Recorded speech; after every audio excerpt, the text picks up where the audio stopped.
Tattoo করা লোকটি ক্যারির পোশাকে হাত ঢুকিয়ে দেবীর পায়ে চিমটি মারল। ক্যারি তাকে ঝেড়ে ফেলে বলল যে ট্যাটু করা লোকটি রেগে গিয়ে তার মুখে ঘুষি মারে এবং তারপর পেটে লাথি মারে। কেউ আহত হতে পারে এই ভয়ে কাছে থাকা তার সঙ্গীরা দ্রুত ট্যাটু করা লোকটিকে দূরে ঠেলে দেয়।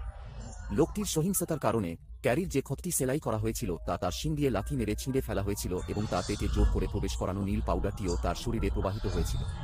ক্যারির চোখ মুহূর্তেই নীল হয়ে গেল এবং ওষুধের তীব্র শক্তি তার শরীরে ছুটে গেল, যার ফলে ক্যারি ভয়ানক যন্ত্রণা ভোগ করতে লাগল। সে চিৎকার করে উঠল এবং প্রথমে নিজেকে দেয়ালে ঠেলে দিল। এই সময় তার মস্তিষ্ক 20% বিকশিত হয়।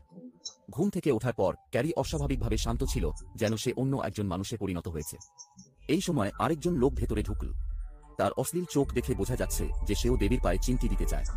ক্যারি বুঝতে পারল সে কি ভাবছে এবং কেবল তার পা ছুড়িয়ে দিল। দেবী এত সহযোগিতাপূর্ণ দেখে লোকটি সরাসরি তাকে স্পর্শ করে।